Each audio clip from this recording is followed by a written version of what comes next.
Question number 3 एक बार देखो, मैं रीड कर रहा हूँ और ध्यान से समझना पहले। Anu, baby and Chetan are partner in a firm sharing profit losses equally.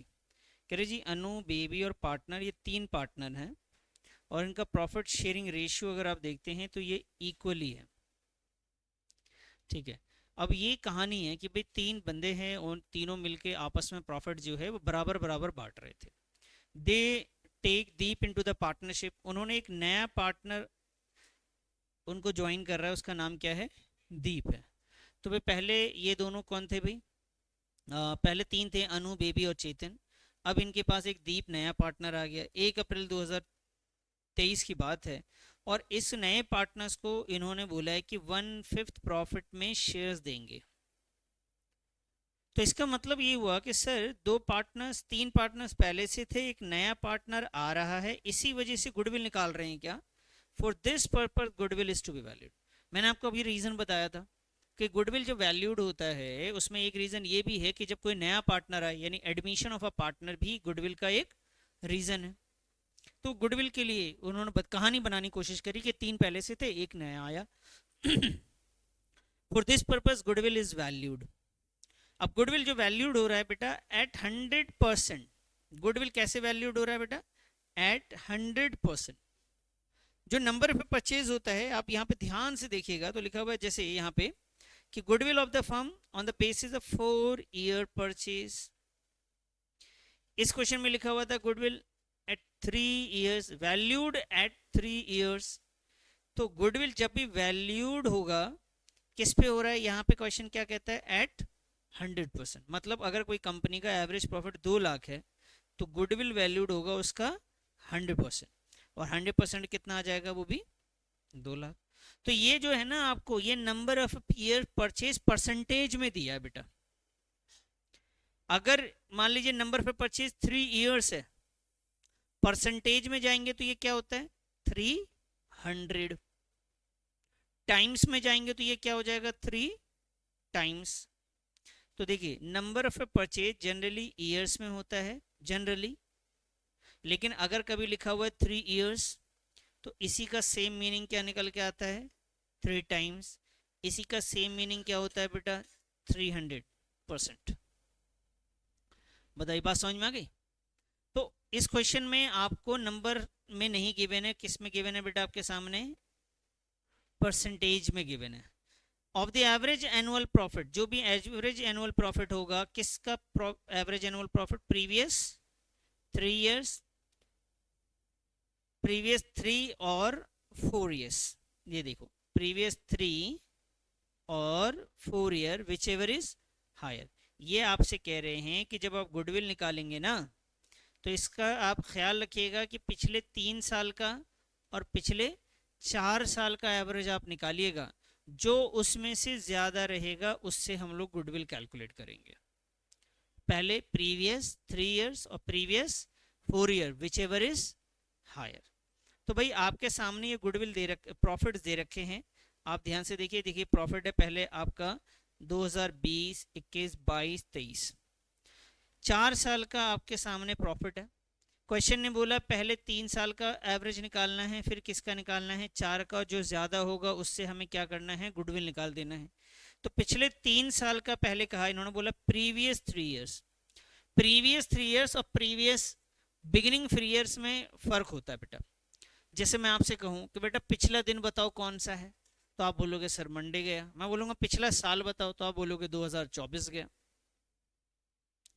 2023 से 24 का सेशन गया और अभी क्या चल रहा है? 24 से 25 का चल रहा है। तो प्रीवियस ईयर आप पिछले में जाते हो, लेकिन मैं आपको बोलूं अपनी अपनी जिंदगी का फर्स्ट ईयर बताओ, स्टार्टिंग के ईयर बताओ, तो आप अपने डेट ऑफ बर्थ से स्टार्ट हो जाओगे। इस क्वेश्चन के 4 डेटा हैं, 4 ईयर्स गिवन है। आप मुझे बताओ प्रीवियस ईयर कौन सा कहलाएगा? अगर हमारा साल 2023 अप्रैल चल रहा है, यानी 23 से 24 वाला साल चल रहा है, तो इसका प्रीवियस ईयर क्या रहेगा? ये वाला 22 से 23 वाला। 22 से 23 है ना ये वाला बेटा, और उससे पिछला ये आएगा, उससे पिछला ये आएगा, उससे पिछला ये आएगा। तो प्रीवियस 3 इयर्स मतलब ये वाले 3 साल। प्रीवियस 4 बोला होता तो हम ये ले लेते। स्टार्टिंग 3 इयर्स बोलेगा तो क्या लेंगे बताओ? यहां से लेंगे। क्लियर है? तो आपको सबसे पहले इसमें एवरेज निकालना। क्वेश्चन समझ में आया कि नहीं आया, पहले ही बताओ।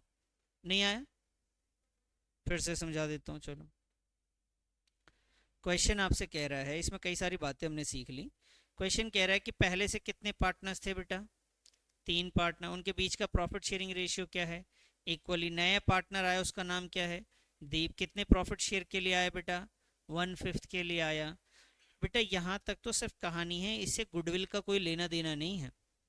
ये कह रहे हैं for this purpose goodwill is valued, इसीलिए हमने गुडविल वैल्यू किया at 100% of the average annual profit of previous 3 years और प्रीवियस 4 years, पिछले 3 साल और 4 साल का, विच एवर इज हायर।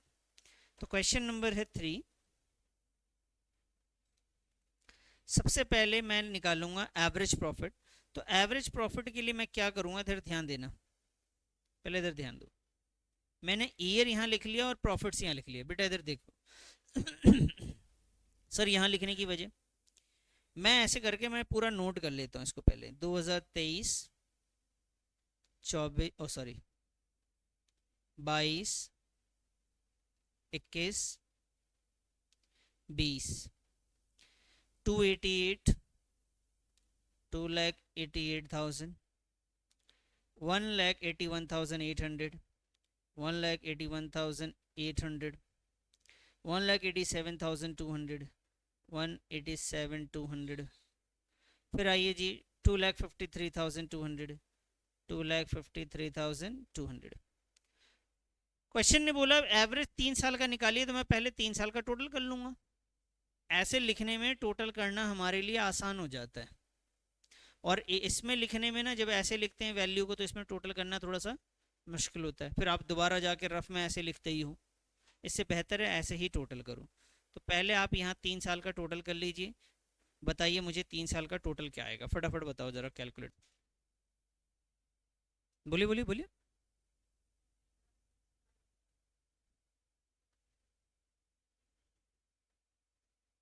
आपने बताया 6 लाख, है ना, आगे 700, बस 2 0।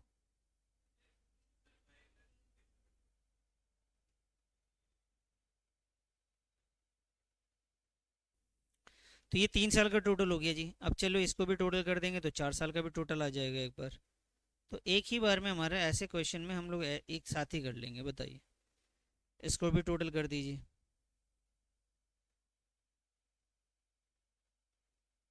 मैं इसको लिख दूं सही। तो ये आ गया जी टोटल आपका।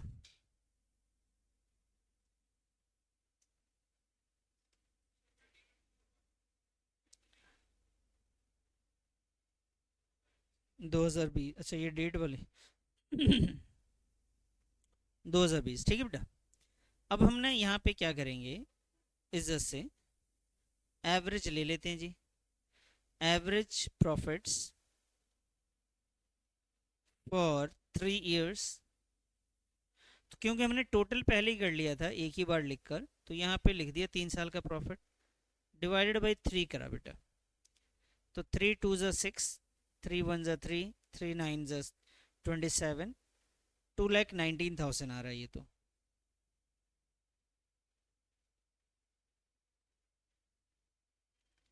एवरेज प्रॉफिट फॉर 4 years भी निकाल लेते हैं, और ये आया जी 91,02,00 डिवाइडेड बाई 4।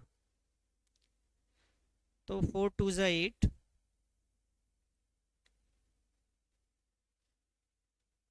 ठीक है जी, करो करो।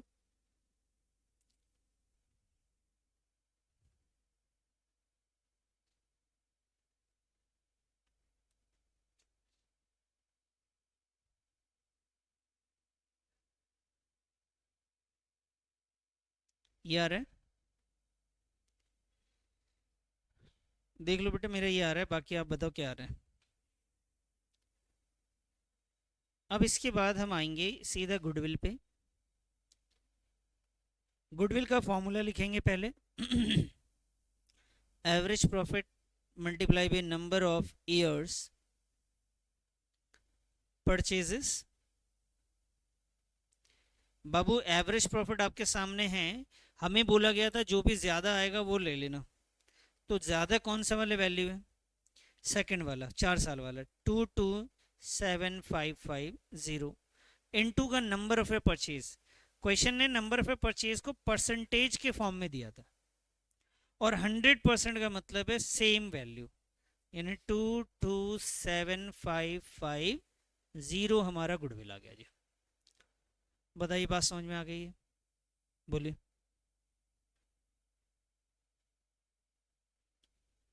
100% आता है ना समझ में, नहीं आ रहा, लो जी इसको भी और एक्सप्लेन कर देता हूँ। 100/100 ही तो होगा बेटा, अगर 90% होता तो आप 90/100 लिखते ना, परसेंट मतलब एक उसमें 100, तो 100 लिख दिया। इसको सॉल्व करेंगे तो ये तो कट ही जाएगा ना बाप, ये तो गया ना काम से, फिर से वही वैल्यू ही आ जाएगी ना। कर लिया, चलिए क्वेश्चन नंबर ये 3 था, कोई डाउट है इसमें? मेन चीज क्वेश्चन नंबर 3 में ये इस बात को समझना होता है बेटा, क्वेश्चन में जहां गुडविल लिखा हुआ है सबसे पहले आपको नंबर पे परचेज ही दिया रहेगा। Goodwill is valued average annual profit of previous 3 years। और बोला जी एवरेज लेना है, लेकिन एनुअल प्रॉफिट कितने साल का लेना है, 3 साल का। फिर कहते हैं जी एनुअल प्रॉफिट 4 साल का लेना है, और जो उनमें से ज्यादा होगा। आइए इसी तरीके से क्वेश्चन नंबर 4 पे आ जाइए। Purav and Purvi are partners, Purav and Purvi are partner sharing profit loss in the ratio of 2:1। दो पार्टनर्स हैं, उनका प्रॉफिट शेयरिंग रेशियो 2:1 है। दे एडमिट पर्व, उन्होंने पर्व को एडमिट किया, ये नया पार्टनर आया है। कितने शेयर के लिए आया है, 1/4 के लिए आया है। कब आया बेटा, 1 अप्रैल में आया है। और इसी वजह से for this purpose goodwill is to be valued at, क्या लिखा है बेटा, 4 टाइम्स। यहाँ पे ईयर की जगह पे इन्होंने क्या यूज किया, टाइम्स का यूज किया। 4 टाइम्स मतलब नंबर पे परचेज कितना, ईयर्स में देखे तो 4 है। परसेंटेज में अगर ये होता तो क्या लिखा रहता, 400 लिखा रहता। The average annual profit of the previous 4 और 5 year whichever is higher. कह रहे जी पिछले 4 साल का और पिछले 5 साल का जो ज्यादा होगा उससे आपको गुडविल निकालना है। और गुडविल के लिए जो प्रॉफिट दे रखे हैं 19, 20, 21, 22, 23, आप जिस ईयर में हैं वो 2023 से 24 का ईयर चल रहा है बेटा। 2023 स्टार्ट हुआ है, 24 पे जाके ये एंड होगा। इसके हिसाब से प्रीवियस ईयर बताओ कौन सा वाला है, पहला 23, उससे पिछला ये, तो प्रीवियस 4 ईयर जब बोलेंगे तो वो ये बोलेंगे आपसे। अब प्रीवियस 5 की बात कर रहे हैं, इसका मतलब ये पूरे की बात कर रहे हैं। तो आपको पहले प्रीवियस 3 ईयर्स और प्रीवियस 4 ईयर्स का एवरेज निकालना है, निकाल लीजिए जी। अच्छा ये जो मैंने आपको सामने बनाया है, आप अगर ऐसे नहीं बनाना चाहते, आप ऐसे लिखना चाहते हैं सारा, आप ऐसे भी कर सकते हैं, कोई मसला नहीं मेरे को, टाइम थोड़ा ज़्यादा लगता है उसमें। आइए क्वेश्चन है हमारे सामने 4, रहनुमा हेल्प करना मेरी, है। तो सबसे पहले मैं यहाँ पे लिख लेता हूँ इज्जत से एन, कि ऐड करना मुझे आसान हो, और लिखना ऐसे है कि ऐड आप कर सकें। तो भाई 23 से स्टार्ट कर लेता हूँ इसको, 23, 24, 25, 26, अरे यार ये तो रिवर्स जा रहा है ना, 23, 22, 21, 20 और ये है 19। अब वैल्यू की बात करें अगर 15, 16 और 10, 15,000, 16,000, 10,000 एंड 15,500। पहले इसे मैं ऐड कर लेता हूँ, ठीक है जी। 55,500, 55,500 आ रहा है, ठीक है मैम। ये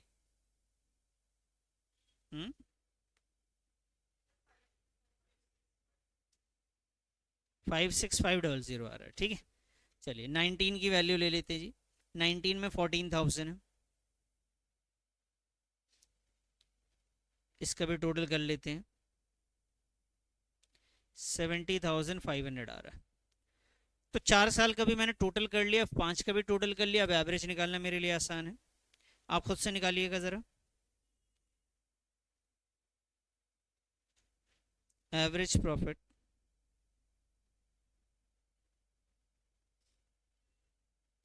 फॉर 4 years, तो 4 साल का एवरेज निकालने के लिए मुझे वैल्यू 56,500 लेना है और अपॉन में बेटा 4 कर देना है। 4 1 ज़ा 4, 4 4 ज़ा 16, 1 2 5। फिर इसी तरीके से मुझे एवरेज प्रॉफिट्स फॉर 5 years भी निकालना है बेटा। 70,500 अपॉन का 5, 5 4 1 0 0। तो ये दो वैल्यू मेरे सामने हैं, 14,100 एंड 14,125। ये दो वैल्यू मैंने लिख लीजिए।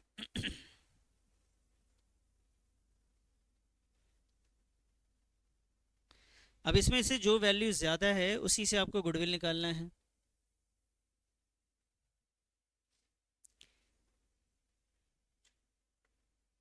तो गुडविल जब हम निकालेंगे पहले फॉर्मूला लिखेंगे। फॉर्मूला क्या था बेटा?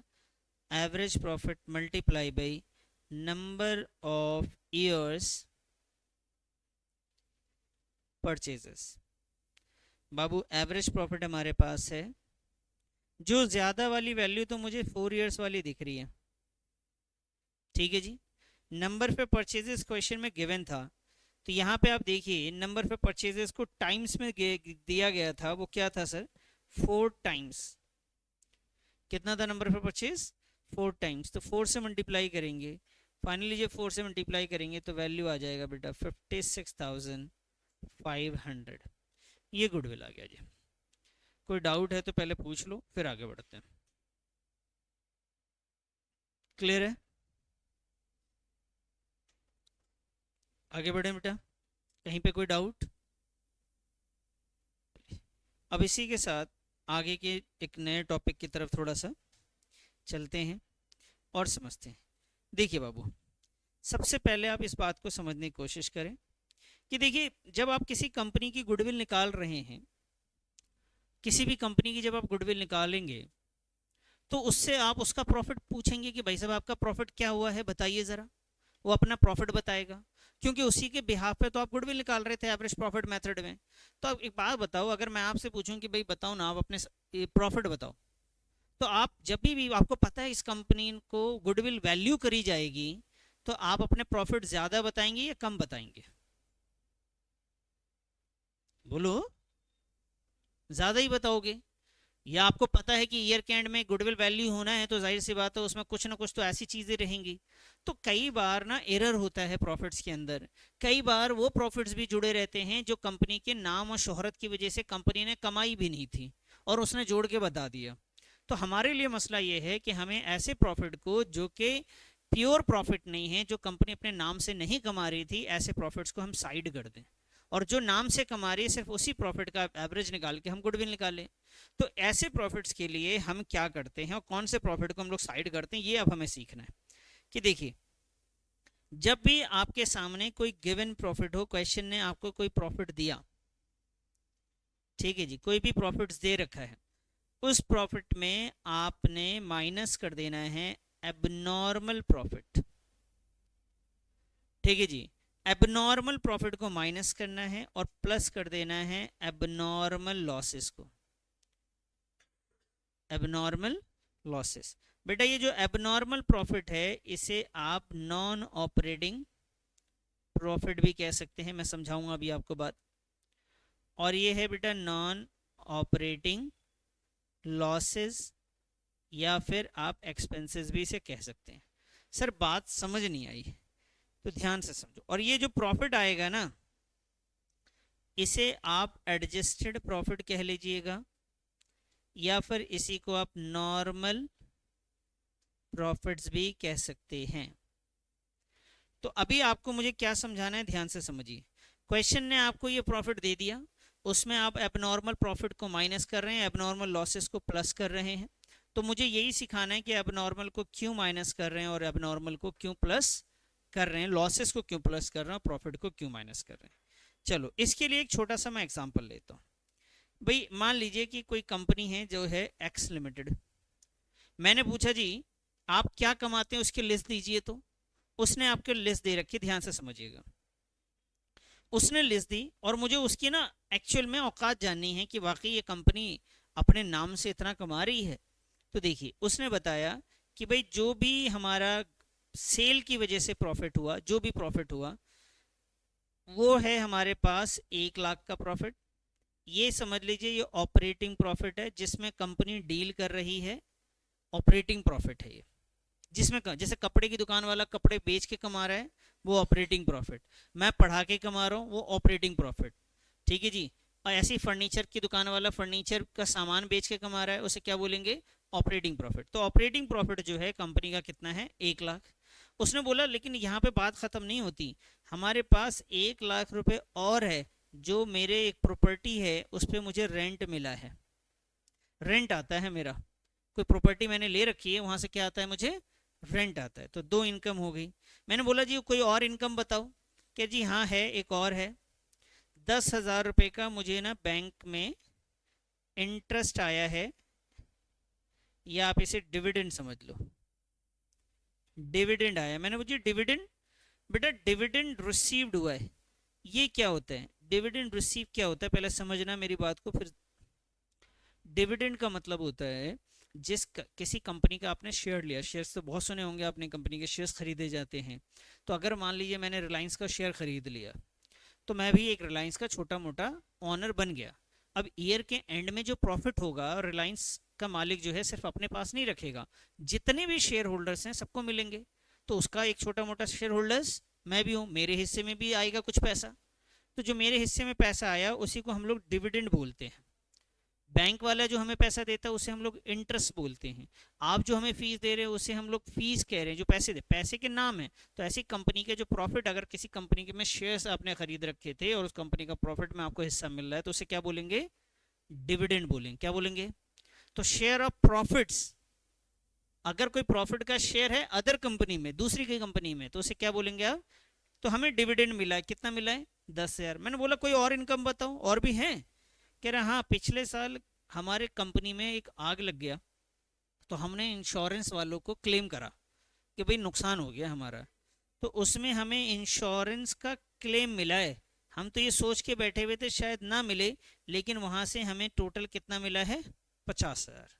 मैंने यार ये बहुत बढ़िया, तो टोटल कितना इनकम है आपकी कंपनी का। उसने बताया कि ये जो इनकम हुई है ये है वही है 2 लाख, कितनी हो गई बेटा, 60,000, कितनी हो गई। अब मैं उससे पूछा यार ये 2,60 हो गई, अब मुझे बताओ। मैं सीए के पास गया, मैंने बोला यार ये कंपनी मुझे बहुत पसंद आ रही है, इस कंपनी को मुझे एक्वायर करना है, खरीदना है, इस कंपनी का गुडविल निकालना है मुझे। उसने बोला गुडविल निकालना है, दिखाओ क्या कमाता है कंपनी। तो हमने बताया जी ये कंपनी कमा रही है। तो कंपनी ने, चार्टर्ड अकाउंटेंट ने बोला भाई इसको आप हटा दो कमाई में से। मैं क्यों हटा दूं, कह रहे यार ये इंश्योरेंस का क्लेम है, जब तुम कंपनी को खरीदोगे तो तुम्हें थोड़ी ना मिलेगा, ये तो मिल चुका, बार बार थोड़ी ना इंश्योरेंस क्लेम मिलता है। और कंपनी अपने नाम से ये कमा रही है क्या, बेटा फैसले इधर ध्यान दे, कंपनी ये 50,000 क्या अपने नाम और शोहरत की वजह से कमा रही है, नहीं समझे, इधर इधर। ये इंश्योरेंस अगर किसी को मिल रहा है इंश्योरेंस का क्लेम, कब मिलता है इंश्योरेंस क्लेम, तेज बोलो, नुकसान हो जाए, कोई हादसा हो जाए तो उसे मिला। तो अगर इस कंपनी को इंश्योरेंस का क्लेम मिला है 50,000, तो मैंने सीए से पूछा कि भाई ये कंपनी कमा रही है 2,60,000 रुपये, तो कंपनी तो मुझे अच्छी लग रही है। वो कह रहा है भाई ये वाला तो इनकम हर साल थोड़ी ना होगा, ये कंपनी अपने नाम की वजह से नहीं कमा रही, ये किसी हादसे की वजह से हो गया है, इसको हटा के बात करो। मैंने अच्छा फिर तो 2,60,000 में से 50 हटा दूं तो कम हो जाएगा। उसने बोला हाँ और इसको भी हटाओ। मैंने क्यों, कह रहे ये प्रॉफिट जो है ये भी कंपनी के नाम की वजह से नहीं हो रही, इसने शेयर मार्केट में पैसे लगा रखे हैं, ऐसे तो आप भी लगा लो, कंपनी को खरीदने की क्या जरूरत है, आप भी रिलायंस में लगा दो, उसका डिविडेंड आपके पास भी आ जाएगा। तो ये नाम को खरीदने जा रहे हो तो उसकी काबिलियत से क्या कमा रहा है वो चेक करो ना। फिर मैंने पूछा ये रेंट वाली इनकम, कह रहे भाई ये रेंट वाली उसकी प्रॉपर्टी की वजह से आ रहा है, उसकी नाम की वजह से नहीं आ रहा, तुम तो उसका नाम खरीदने जा रहे हो। तो जब मैं नाम खरीदूंगा तो क्या मुझे ये इनकम होगा, हाँ या ना बोलो फटाफट, क्या ये वाली इनकम होगी, क्या ये वाली इनकम होगी। तो ये सब इनकम नहीं होने वाली है मुझे। मुझे एक्चुअल में क्या इनकम होगी बेटा, ये सिर्फ 1 लाख रुपए होगी।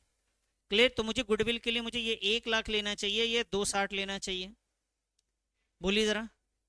हमें 1 लाख लेना चाहिए, ये वाली इनकम को हमें नहीं लेना चाहिए बेटा। इन्हीं इनकम को हम लोग कहते हैं एबनॉर्मल गेन। क्या कहते हैं? एबनॉर्मल गेन की पहचान, ये ऐसी इनकम जो कंपनी की काबिलियत की वजह से नहीं हो रही, उसके नाम और शोहरत की वजह से नहीं हो रही है। ठीक है जी। तो ऐसी इनकम को टोटल इनकम में से मुझे क्या करना चाहिए? अगर मुझे ये 1 लाख निकालना क्वेश्चन ने नहीं दे रखा, अगर ये वाली वैल्यू क्वेश्चन में नहीं दे रखी है, मुझे ये दे रखा है, तो मैं इसमें से क्या माइनस करूं कि ये आ जाए? बोलो बेटा। ये 260 दे रखा है और ये इसमें ये सारी चीजें इसमें जुड़ी हुई हैं, मुझे ये वाली वैल्यू चाहिए, कैसे निकलेंगी? ये सारे अब नॉर्मल गेन क्या हो जाएंगे? माइनस होते ही कौन सी वैल्यू आ जाएगी? ऑपरेटिंग। तो इसीलिए मैंने एबनॉर्मल प्रॉफिट को या एबनॉर्मल गेन को हमने माइनस करा, और ऐसी इनकम को नॉन ऑपरेटिंग प्रॉफिट भी कहते हैं। कंपनी जिसमें नहीं कमा रही है खुद से अपने काबिलियत की वजह से, उसे नॉन ऑपरेटिंग प्रॉफिट कह रहे हैं। ठीक है जी। इसी तरीके से आइए मैं इसको रब करके समझाऊं आपको। अब हमें क्या सीखना है बेटा? अब हमें जानना है एबनॉर्मल लॉसेस के बारे में।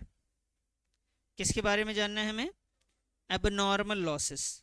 ये क्या चीज़ है, ध्यान से समझा। एबनॉर्मल लॉसेस या एबनॉर्मल गेन पहले मैं लिखवा देता हूँ, उसके बाद ये नोट कर लो बेटा फटाफट। आओ जी, एबनॉर्मल गेन।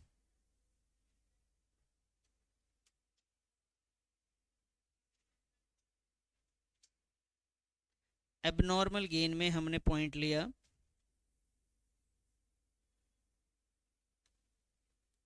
डिविडेंड या interest received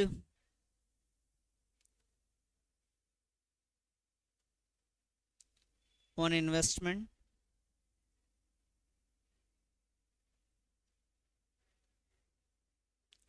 insurance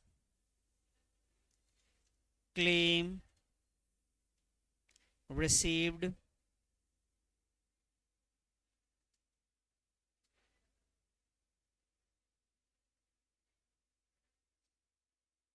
gain on sale of assets। मैं assets की जगह यहाँ प्रॉपर्टी लिख दे रहा हूँ।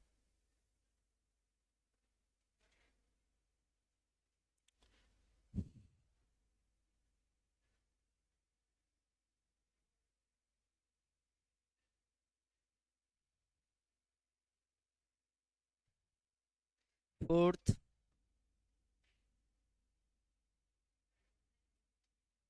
Rent received. ये चार चीज़ें एबनॉर्मल हैं। अगर ऐसी इनकम कोई इनकम में जुड़ी हुई भी है, पहले से इंक्लूड है, तो आप इसे क्या करेंगे सर? साइड कर देंगे, किसी काम की ये वाली इनकम नहीं है।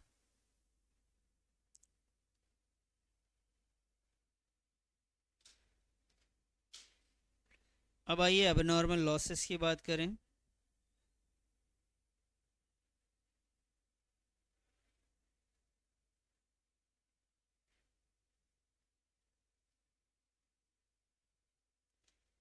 abnormal losses,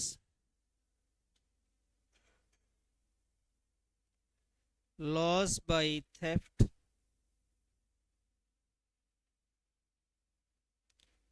loss by fire,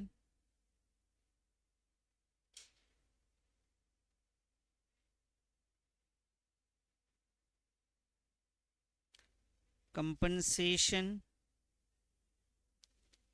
paid to employee,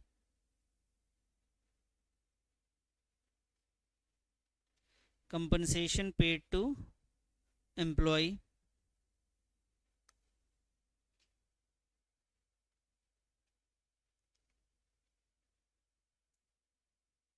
तो loss by theft, loss by fire, compensation paid to employ. और इसके अलावा एक आध पॉइंट और आ जाएगा क्वेश्चन के दौरान, तो मैं सिखाता हुआ चलूंगा आपको। तो ये एबनॉर्मल लॉसेस है और वो एबनॉर्मल गेन। हम एबनॉर्मल गेन को, एक मिनट बेटा, ये एबनॉर्मल प्रॉफिट को हम माइनस इसलिए कर रहे हैं क्योंकि जो भी प्रॉफिट क्वेश्चन में गिवन है उसमें से ऑलरेडी वो जुड़ा हुआ होगा। प्रॉफिट तो जोड़ के कंपनी ने तो बताया, प्रॉफिट जोड़ के बताया, तो मुझे ऐसे प्रॉफिट्स को साइड कर देने जो उसकी नाम और शोहरत की वजह से नहीं हो रहे। क्लियर है? और ऐसा कोई नुकसान जिससे उसके नाम और शोहरत के प्रॉफिट पे कम नहीं हो रहा, ये उसके नॉर्मल एक्सपेंस का पार्ट नहीं है। भाई कोई लॉस की, कोई थेफ्ट, चोरी हो जाने की वजह से किसी कंपनी का प्रॉफिट कम हो जाए तो क्या ये उसका नॉर्मल एक्सपेंस है? क्या ये हर चीज, मैं भी कंपनी का नाम खरीदूंगा तो मेरे साथ भी ये होगा?